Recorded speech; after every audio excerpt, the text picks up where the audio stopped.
solo 47 años, dirigió las guerras independentistas de Venezuela, Colombia, Perú, Ecuador y creó a Bolivia. Mundialmente se le valora como uno de los militares más brillantes de todos los tiempos. Redactor de constituciones y proyectos de leyes, varias veces presidente, nacido en rica cuna y muerto pobre. Declinó la posibilidad de declararse emperador y el título que siempre prefirió fue el de Libertador. La biografía de Simón Bolívar.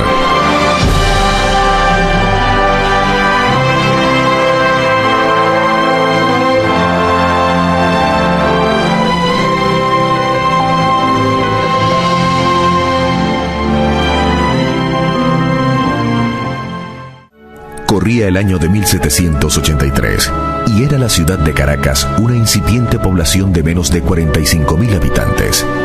Venezuela apenas tenía 6 años de existencia como capitanía general, pues antes había sido una simple dependencia del virreinato de Santa Fe de Bogotá. El futuro libertador, Simón Bolívar, nace el 24 de julio de 1783 en su mansión familiar de la Plaza de San Jacinto. Es el cuarto hijo de una de las familias más acaudaladas de Caracas. Su fortuna alcanzaba para la época más de $8 millones. Como su madre está muy delicada de salud, la tarea de amamantarlo correspondió a 2 nobles esclavas negras, Matea e Hipólita, a quienes el libertador recordará siempre con cariño. El infortunio lo alcanzará tempranamente, pues tenía 3 años de edad cuando muere su padre, Juan Vicente Bolívar y Ponte, coronel del ejército español. 6 años después, pierde a su madre. Muy niño, comenzó a dar muestras de su carácter recio e indoblegable. Habiendo muerto su abuelo don Feliciano Palacio, su tutoría quedó a cargo de sus tíos Esteban y Carlos Palacio, con quienes no se entendía muy bien. Con solo 12 años, huye de sus tutores y terminó interno en casa del maestro Simón Rodríguez. Trasladado contra su voluntad, se resistió diciendo que de sus bienes podrían disponer, pero no de su persona, pues en esta solo mandaba él. Simón Rodríguez, declarado partidario de la independencia de España, resultará un personaje clave en su formación, pues primero que nadie descubrió en Bolívar sus excepcionales cualidades. Usted formó mi corazón para la libertad, para la justicia, para lo grande, para lo hermoso. Le agradecerá muchos años después. Además de Simón Rodríguez, quien es un paradigma de la educación latinoamericana, precursor de la temprana estimulación de la inteligencia y del método de enseñanza para el trabajo, Bolívar contó entre sus maestros a Andrés Bello, el joven filólogo, gramático y codificador, mayor que el alumno solo 2 años, llamado a ser por su parte el humanista más influyente de Chile, con una obra escrita que trasciende en el tiempo como la primera gramática española del Nuevo Mundo. A los 14 años, Simón José Antonio de la Santísima Trinidad Bolívar Palacios ingresa al ejército de Su Majestad el Rey de España como cadete y ya subteniente.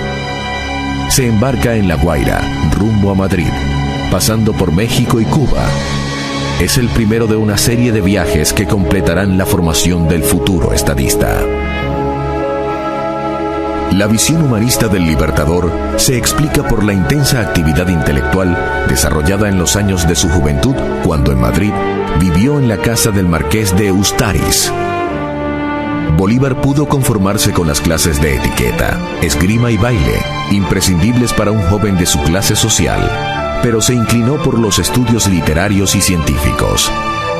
En París, frecuentó al sabio alemán Alexander von Humboldt. Fue a tertulias literarias, a salones de arte y a charlas científicas e históricas en diferentes capitales europeas. Y aún en Caracas, se deleitó con jornadas culturales, las cuales después se convertirían en discusiones políticas. A los 20 años, Bolívar es por primera vez un hombre feliz. En septiembre de 1800 ya anuncia que quiere casarse con la distinguida joven María Teresa Rodríguez del Toro. 2 semanas después de casado, regresa a Caracas, donde monta un fondo de comercio, y ya lo han ascendido a teniente en el ejército de su majestad.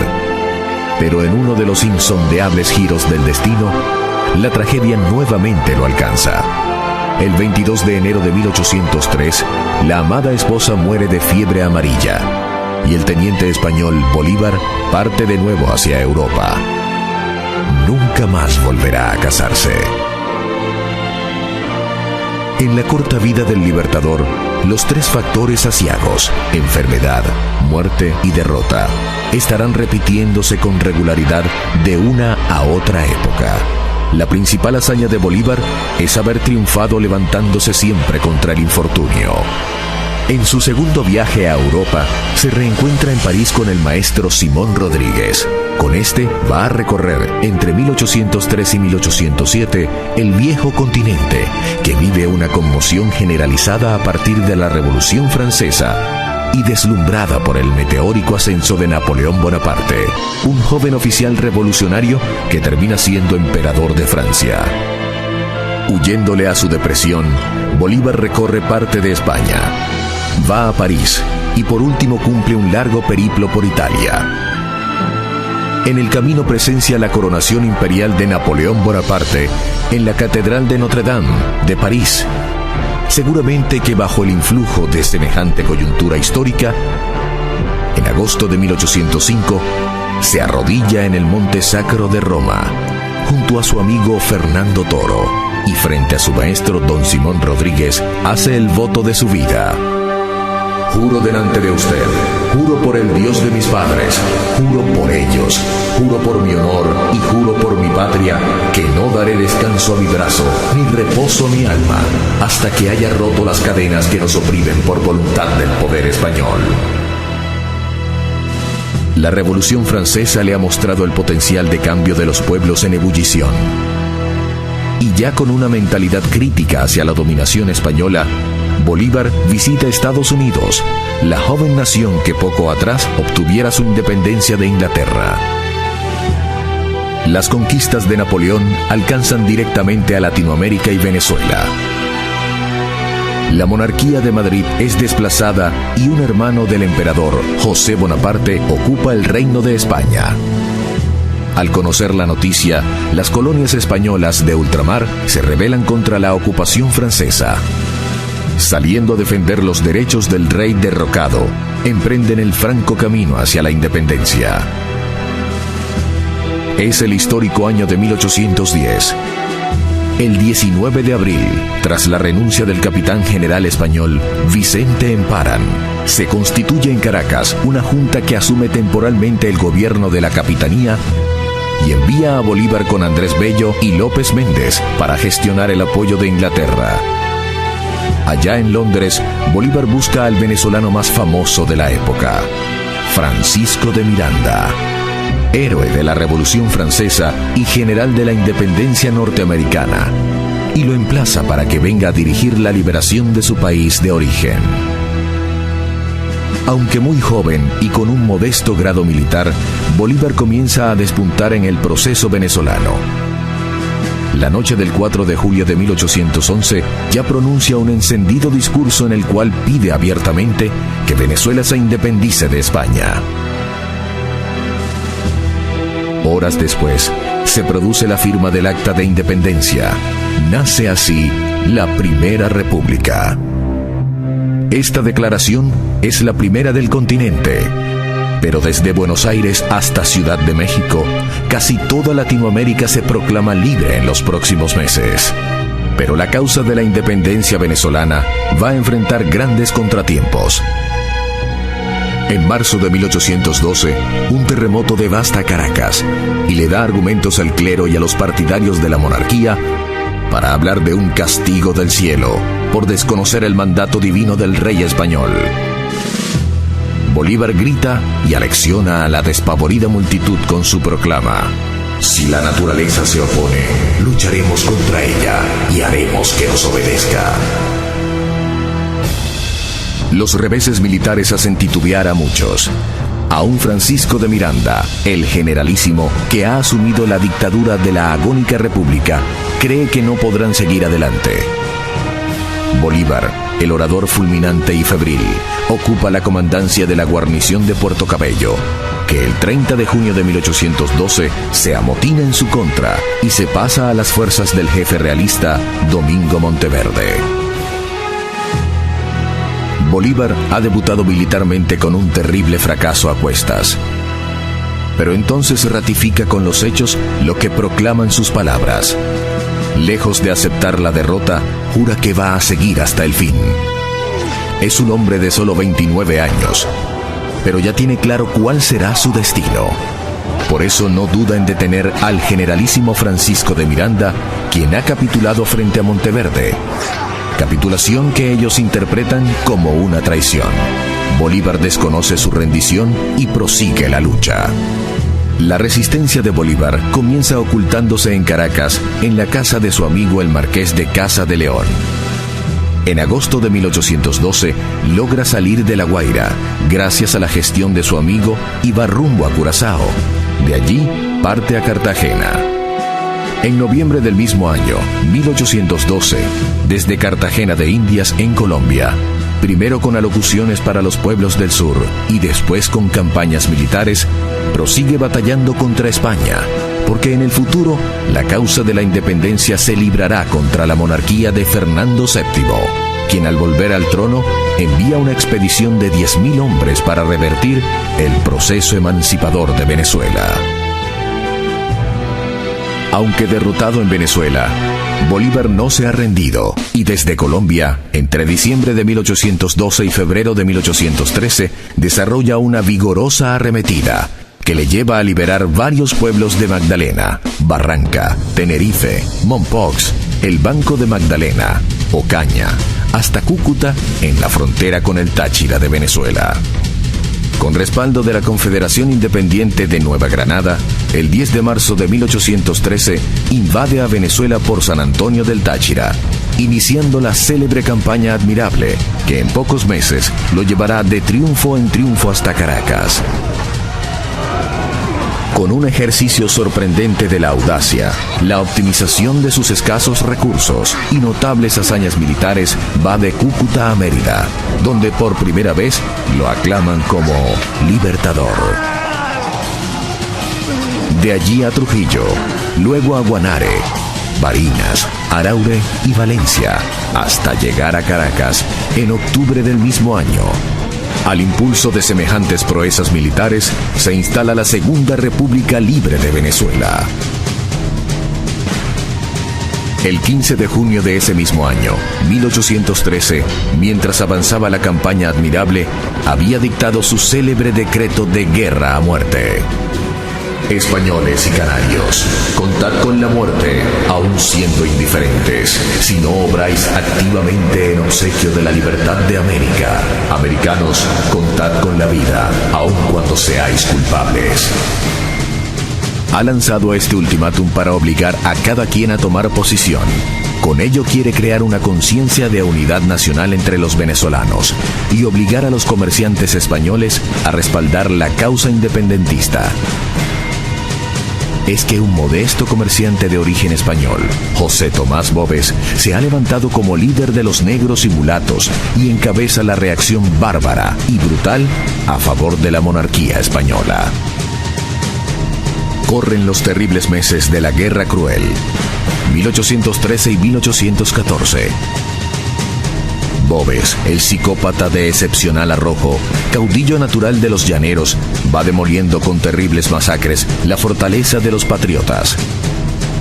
Bolívar y su Segunda República van ahora de derrota en derrota. El estadista colombiano Camilo Torres reconoce y enaltece su paradoja. Sois un militar en desgracia, pero también un gran hombre. Para entonces, Bolívar actuaba institucionalmente como mandatario de la Confederación de Nueva Granada, que lo asciende a general de división y le encarga la campaña para someter a la rebelde provincia de Cundinamarca. En septiembre le nombrarán mariscal de campo, pero él siempre preferirá el título de Libertador, con el cual le han aclamado oficialmente en su natal Caracas. El año de 1814 escenifica grandes victorias y terribles derrotas para la causa de Bolívar. El 12 de febrero de 1814, José Félix Rivas, tío político del Libertador, se cubre de gloria al armar un ejército apuntalado por jóvenes estudiantes. Y con ese ejército logra derrotar al mismísimo José Tomás Boves, quien en julio siguiente, comandando una arremetida realista, obliga a retirar más de 20.000 personas desde Caracas hacia Oriente, en la vía hacia Río Chico y Barcelona. Bolívar coordina la emigración de Oriente, que a pesar de su gran número de víctimas, salva a numerosas familias de la ferocidad de Boves.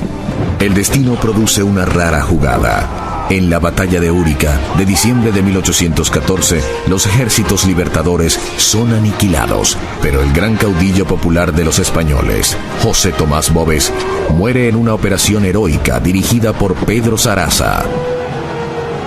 Con los ejércitos patriotas devastados, se pierde la Segunda República, pero se crean las condiciones para que en el futuro cercano los patriotas pasen a liderizar afectivamente el alma nacional venezolana. Los reveses militares lo arrojan nuevamente al exilio. De Carúpano va a Cartagena, de allí a Pamplona, luego a Tunja. Explica al Congreso de Colombia los pormenores de la guerra. De allí a Honda y Ocaña. En Colombia tiene aliados y detractores. Finalmente, en mayo de 1815, llega a Jamaica, y allí tiene la oportunidad de analizar por escrito, con brillantez notable, las causas del fracaso y los retos para el futuro. Es la célebre Carta de Jamaica, donde aboga por la unidad para lograr la libertad. La América está encontrada entre sí, porque se halla abandonada de todas las naciones, aislada en medio del universo, sin relaciones diplomáticas ni auxilios militares, y combatida por la España, que posee más elementos para la guerra que cuantos nosotros furtivamente podemos adquirir. Personaje versátil, tiene el raro don de asumir visceralmente cada faceta de su actuación. En el campo de batalla, planifica meticulosamente, y cuando decae la moral de sus tropas, se mete personalmente en la pelea, dando muestras de arrojo suicida. Es un orador conmovedor, capaz de improvisar y de leer impecablemente.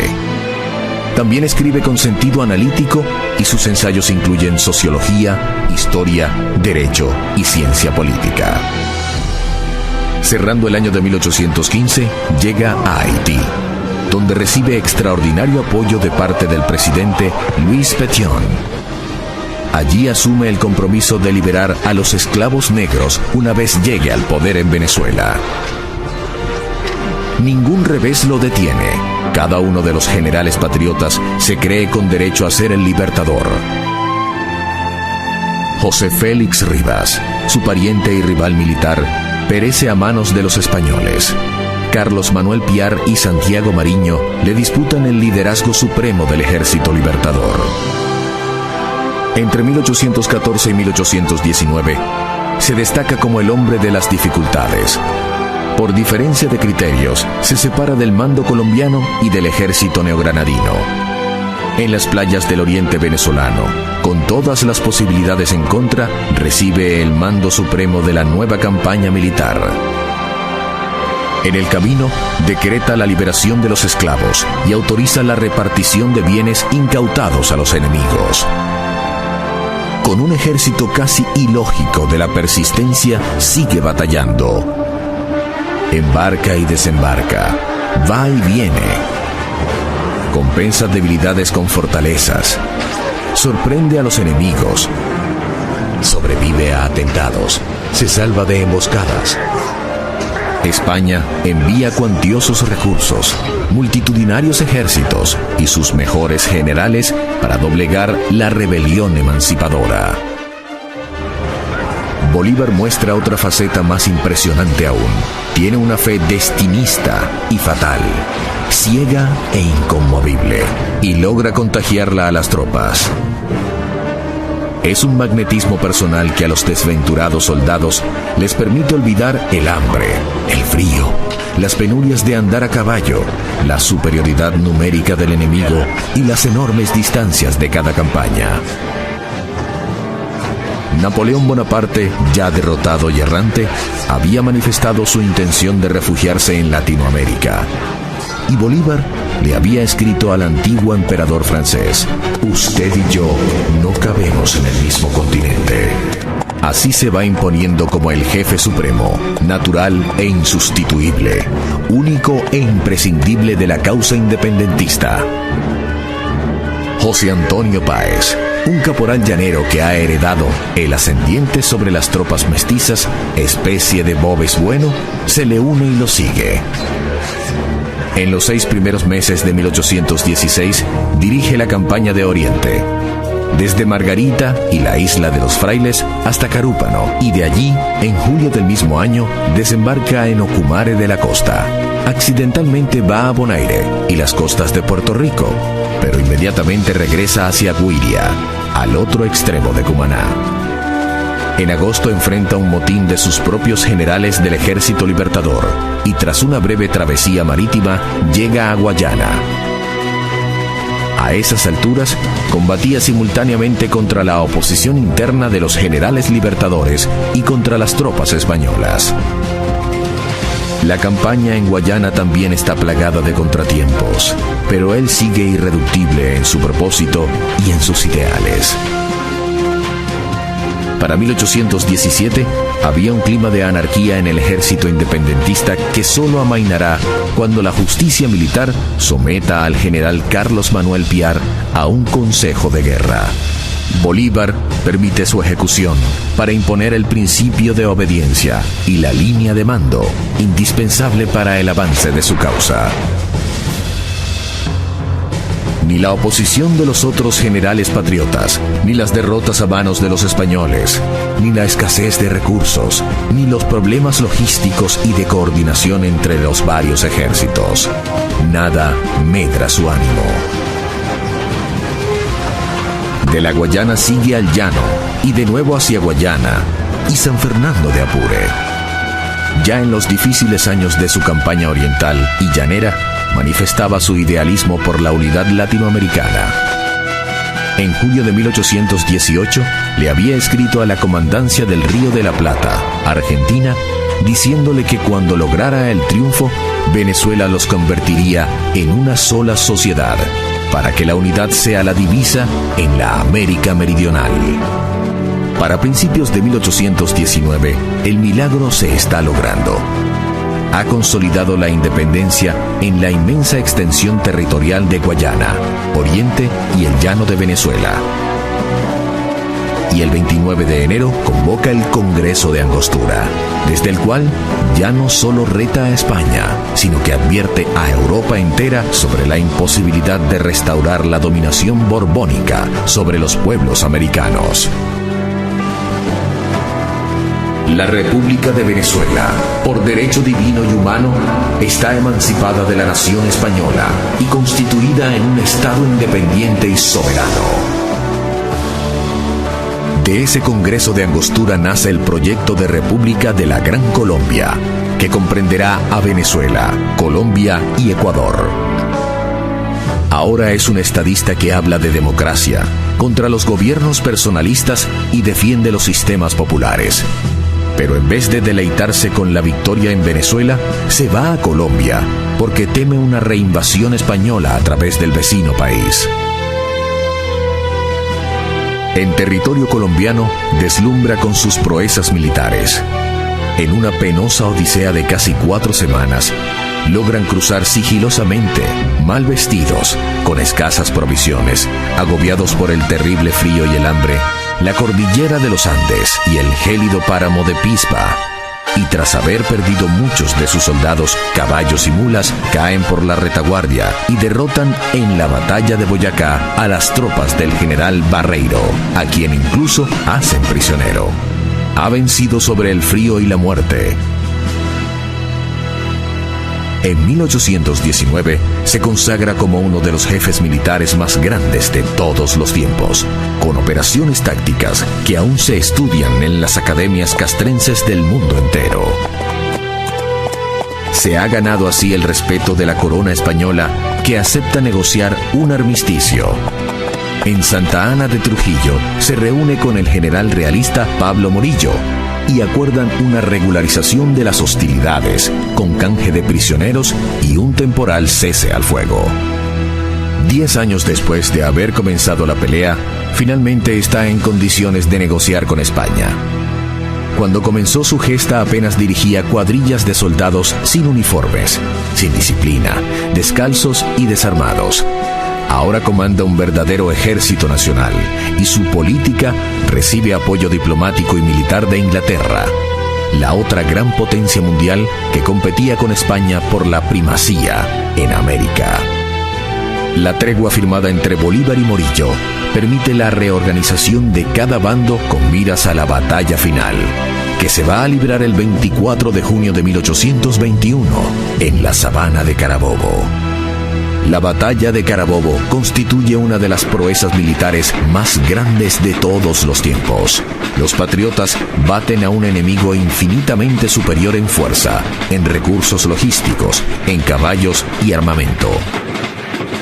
La victoria es tan impactante que sella la independencia de Venezuela y debilita al Imperio Español en todo el continente.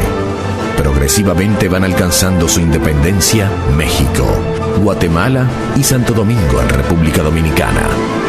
Esta última proclama su intención de incorporarse a la Gran Colombia, presidida por Simón Bolívar.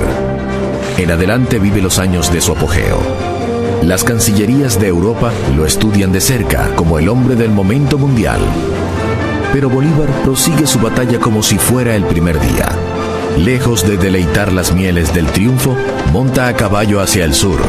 Llega a Quito, Ecuador, en junio de 1822 y poco después decreta la incorporación de Guayaquil a Colombia. Va obsesionado con el ideal de la unidad latinoamericana y por eso avanza más allá, hasta Perú, el gran reducto de la dominación española en el área. El 27 de julio de 1822, persuade al general argentino José de San Martín de salir del Perú.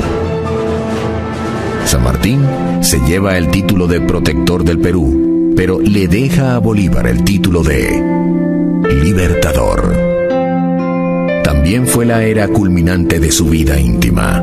El hombre desgraciado para el amor, que ha vivido irregulares romances a lo largo de su viudez, conoce a Manuelita Sáenz e inmediatamente se enamora de ella, quien abandona su vida en la alta sociedad de Quito y parte tras Bolívar, destinada a compartir y sufrir con él los últimos años.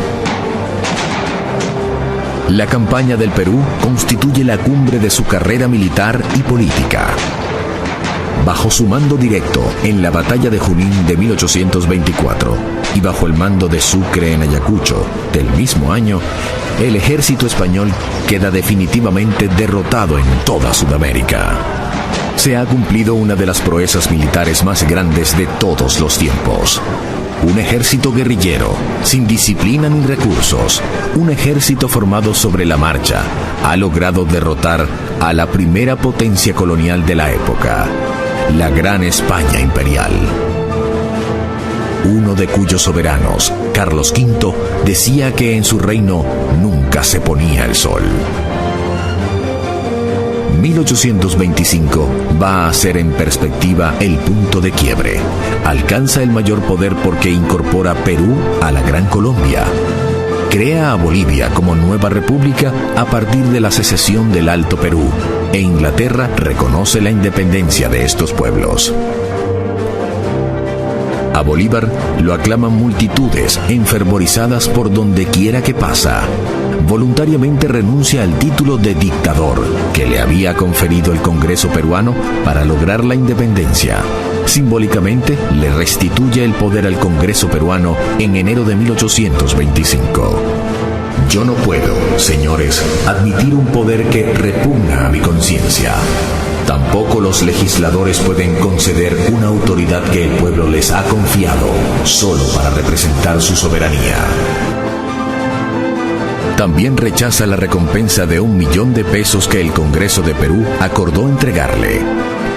En su lugar, esta recompensa se va a destinar para la educación en Caracas y otras ciudades de la Gran Colombia. Y es que en la cumbre de su poder, Bolívar siguió aferrado a los ideales de independencia, cambio institucional y justicia social que motivaron sus luchas del comienzo.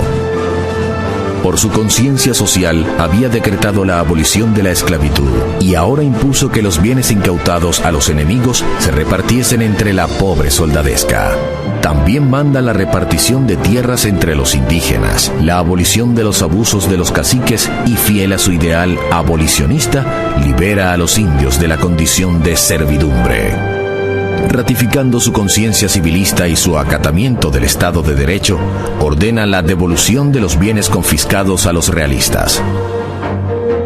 Atrás ha quedado la etapa bárbara de la guerra y las medidas excepcionales, y el gran estadista que es Bolívar se reconcilia con su propia noción del derecho y la justicia. Pero siguen las dificultades. Al año siguiente, abril de 1826, su natal Venezuela se insubordina contra la Gran Colombia y contra el gobierno de Bolívar, a través del movimiento secesionista de José Antonio Páez, llamado La Cociata. El libertador tendría que volver en diciembre de ese mismo año a Venezuela para ejercer su natural autoridad y abortar la conspiración separatista. En mayo de 1826, Bolívar había convocado al Congreso Anfictiónico de Panamá, el cual esperaba se convirtiera en el punto de partida para un proyecto de unificación continental. Aunque contó con representantes de México, Centroamérica, Colombia, Perú, observadores ingleses, estadounidenses y de otras potencias, no logró cristalizar en grandes acuerdos. En parte por las presiones diplomáticas del gobierno norteamericano, presidido por John Quincy Adams, y en la Secretaría de Estado Henry Clay. Ya para entonces, Bolívar pensaba nombrar sendas comisiones que actuaran en Cuba y Puerto Rico. Para Cuba pensaba enviar a Páez y a Puerto Rico Antonio José de Sucre. Los Estados Unidos de Norteamérica parecieran destinados por la providencia para plagar de hambre y miseria a la América Latina en nombre de la libertad. Más allá de sus méritos militares y políticos, en Bolívar sobresale la visión futurista que apostaba por la unidad regional y continental para crear en Latinoamérica un polo de desarrollo integral. Presentía con notable agudeza que nuestros pueblos quedarían en desventaja frente al potencial militar, tecnológico y comercial de Estados Unidos. La suya fue una propuesta para equilibrar la balanza de poder en el continente. Creía en Latinoamérica fuerte, unida, autónoma y autosuficiente, con capacidad de mejorar el nivel de vida de sus habitantes e influir protagónicamente en el destino mundial. Pero la dimensión de su sueño conspiraba contra la posibilidad misma de materializarlo. En la época de las precarias comunicaciones, de las inmensas distancias en carruaje y a caballo, sin telégrafo ni ferrocarril, la enorme extensión de la Gran Colombia apuntaba contra su gobernabilidad. Era inevitable que Caracas recelara del asentamiento capital en Bogotá, que Lima aspirase a mantener la jerarquía de virreinato que había tenido en la colonia. Las rivalidades locales no se habían atenuado. En Ecuador, Guayaquil seguía recelando de Quito. En Perú, las élites tradicionales que no aceptaban la independencia de Bolivia. En Venezuela, José Antonio Páez. En Ecuador, Juan José Flores. Y en Colombia, Francisco de Paula Santander. Bolívar ha proseguido la forja de su proyecto. Él sigue soñando en grande, a pesar de que ya tiene muy avanzada su enfermedad, que su cuerpo está notablemente minado. Mantiene un ritmo agotador de trabajo. Dicta correspondencias, discursos, proyectos de leyes y providencias administrativas. Para seguirlo, se alternan varias amanuenses a la vez, Su horario es de 15 y 18 horas de despacho. También se desplaza personalmente y en extenuantes jornadas a caballo va de Lima a Bogotá, de allí a Maracaibo y Puerto Cabello, hasta Caracas, luego a Cartagena y cerrando el año 1827 está de nuevo en la capital de la Federación.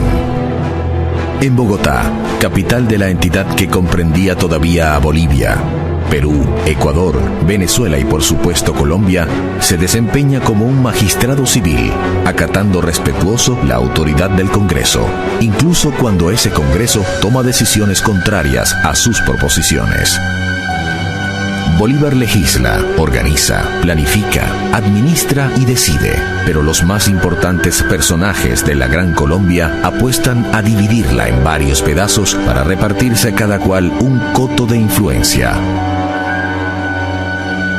Las diferencias con Santander, el vicepresidente colombiano, provocan la ruptura. Con la salud minada, pues ya sufría frecuentes ataques de fiebre y delirio propios de su mortal enfermedad, Bolívar se mostraba dispuesto a dejar el poder, ofrecía su renuncia, pero el Congreso Gran Colombiano, por las mismas rencillas entre los jefes locales, la rechazaba. El eje de la discordia era la animadversión entre Páez, el dirigente de Venezuela, y Santander, el dirigente de Colombia. Las rencillas han abortado el Congreso de Ocaña y ya se perfila la próxima división de la Gran Colombia. Bolívar ahora se ve obligado, el 20 de septiembre de 1828, a asumir poderes dictatoriales en Bogotá. Desesperadamente buscaba a toda costa salvar la gobernabilidad de la gigantesca federación que constituía su mayor sueño. Entonces, la reacción antibolivariana estalla. Las apetencias personales y las diferencias políticas logran desdibujar la buena imagen del hombre que ha sacrificado todo por el ideal de la América libre y unida. En Colombia, la oposición en su contra es tan exaltada que intentan asesinarlo el 25 de septiembre de 1828. Esa noche, la valentía de su compañera, Manuelita Sáenz, le salva la vida milagrosamente. Lo hace saltar por un balcón mientras ella sale a encarar a los asesinos. La mujer que ha dejado todo por el amor será conocida en adelante como la libertadora del libertador. La investigación sobre el frustrado magnicidio pone en evidencia las profundas divisiones de la sociedad grancolombina. Varios de los responsables son condenados a muerte. Todo esto agudiza la tensión y le da argumentos a los opositores. Perú es el primer país en separarse formalmente de la Gran Colombia, pero en Venezuela resurge con más fuerza el movimiento autonomista, nuevamente centrado en José Antonio Páez. Así llegamos al fatídico año de 1830, en el cual Bolívar conoció varias muertes. Primero, vio perecer su proyecto de unidad continental. Después, constató cómo muchos de sus más antiguos colaboradores se manifestaban en su contra. Perdió a Antonio José de Sucre, asesinado por los enemigos precisamente para impedir que sucediera al libertador. Perdió el poder. Su presencia fue prohibida en Venezuela y, por último, perdió la vida.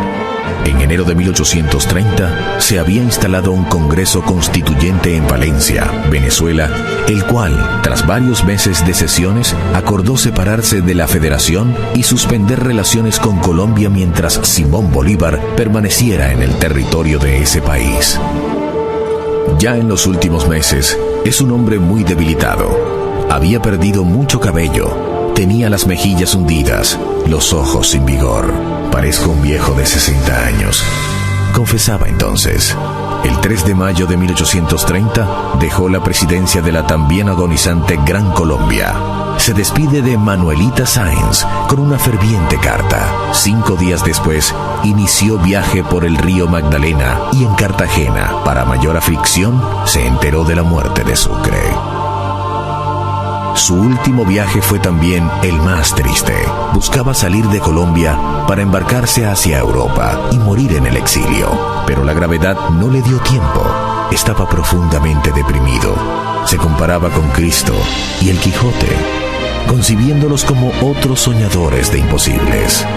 He arado en el viento, he sembrado en el mar, he sido víctima de mis perseguidores, que me han conducido a las puertas del sepulcro. Yo los perdono. El 6 de diciembre hace una parada forzosa en Santa Marta y se aloja en la propiedad de don Joaquín de Mier.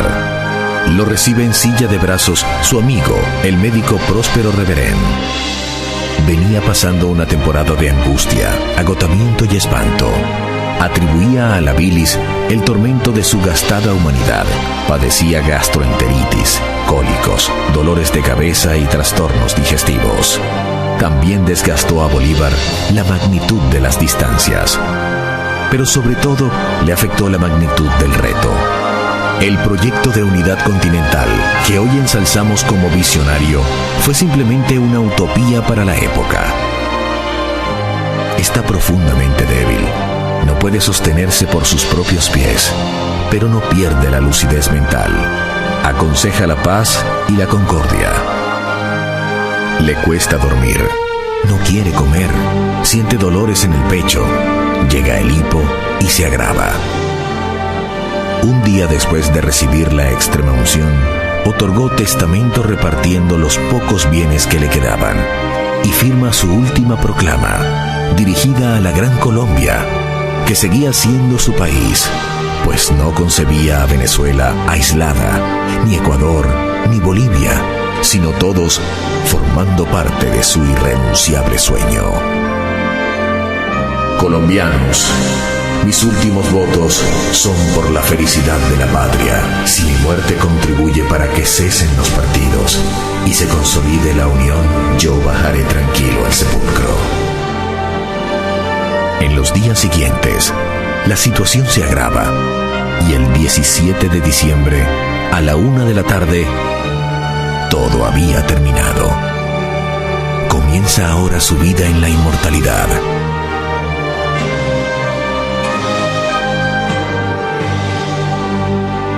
Al morir Bolívar, ya había perdido casi toda su fortuna familiar e incluso vestía una camisa prestada por el dueño de la Quinta San Pedro Alejandrino, el propietario español don Joaquín de Mier.